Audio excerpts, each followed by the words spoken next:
Bismillahirrahmanirrahim. Assalamualaikum warahmatullahi wabarakatuh.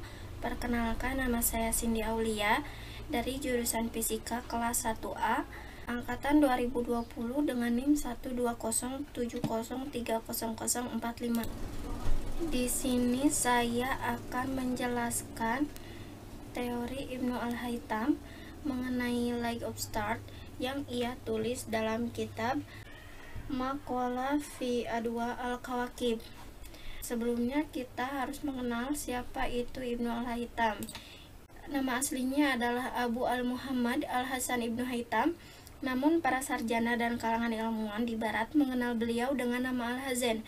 Ibnu Al-Haytham adalah seorang ilmuwan Islam yang ahli dalam bidang sains, falak, matematika, geometri, pengobatan, dan filsafat. Ia dikenal sangat ahli dalam bidang ilmu optik, khususnya penyelidikan mengenai cahaya.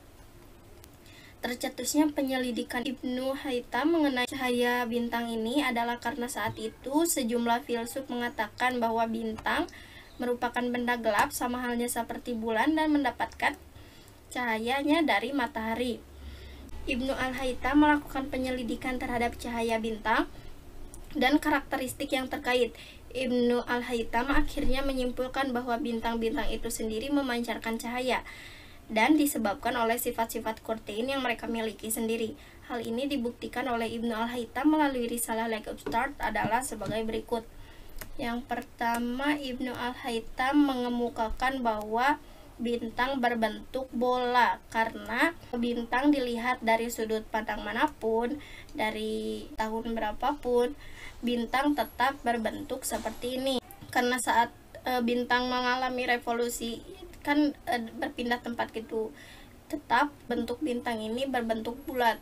Yang kedua, Ibnu Al-Haytham mengungkapkan bahwa bintang memiliki cahaya sendiri. Fakta bahwa bintang berbentuk bulat juga sudah membuktikan bahwa bintang memiliki cahaya sendiri. Karena jika bintang tidak memiliki cahaya sendiri, bintang yang akan terlihat dari bumi akan memiliki bentuk yang berbeda-beda sesuai bagaimana bintang itu berada pada posisinya. Kita ambil kasus pada bulan yang merupakan benda gelap.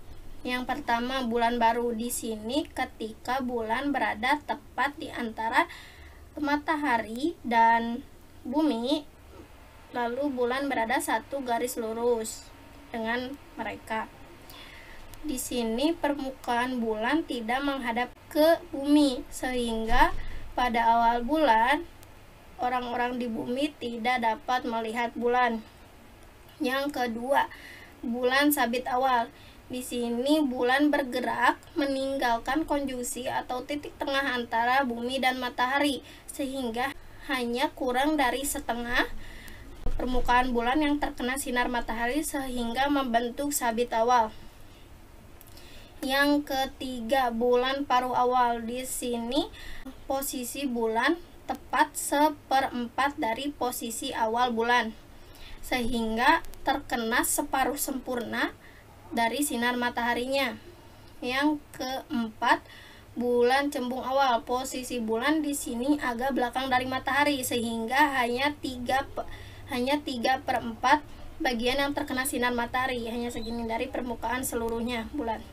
Yang kelima, bulan purnama. Di sini ketika bulan, matahari, dan bumi berada pada satu garis lurus yang sama, hanya saja bulan berada tepat di belakang bumi.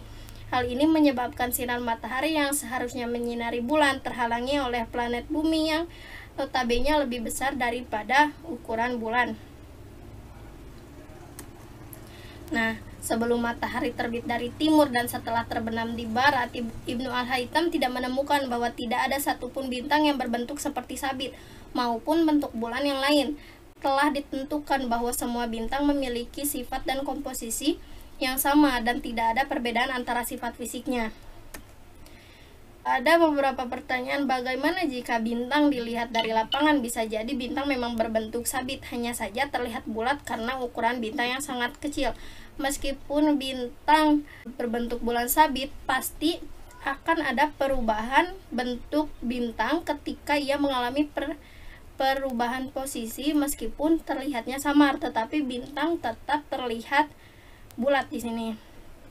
Yang kedua, di sini ketika bulan berdekatan dengan bintang pada awal bulan yang pastinya berbentuk sabit. Di sini saat awal bulan itu berbentuk sabit. Nah, di sini bintang tetap berbentuk bulat, tidak mengalami perubahan bentuk seperti bulan pada umumnya. Di sini juga membuktikan bahwa bintang memiliki sinarnya sendiri. Setelah itu, ada juga yang mengatakan ada bintang yang terletak di bagian kutub, yang berarti jauh dari orbit matahari. Bintang-bintang tidak dekat dengan matahari dan tidak pernah menghadapinya. Busur yang mereka susun dengan matahari adalah seperempat lingkaran atau kurang dari seperempat lingkaran. Maka bintang akan terlihat berbentuk demikian ketika matahari terbenam. Sedangkan di sini bintang tidak berubah bentuknya. Jadi di sini ceritanya matahari, di sini bintang yang terletak di kutub. Sinar matahari saat terbenam menerangi bintang itu hanya seperempat atau kurang dari seperempat bintang, hanya segini. Tetapi di sini bintang tetap berbentuk bulat meskipun berada di kutub sekalipun, yang notabene jauh dari sinar matahari. Kesimpulan yang dapat diambil dari materi ini adalah bintang berbentuk bola dan mempunyai cahayanya sendiri, tidak meminjam dari sumber eksternal manapun. Sekian penjelasan dari saya. Mohon maaf bila ada kesalahan. Terima kasih atas perhatiannya. Wassalamualaikum warahmatullahi wabarakatuh.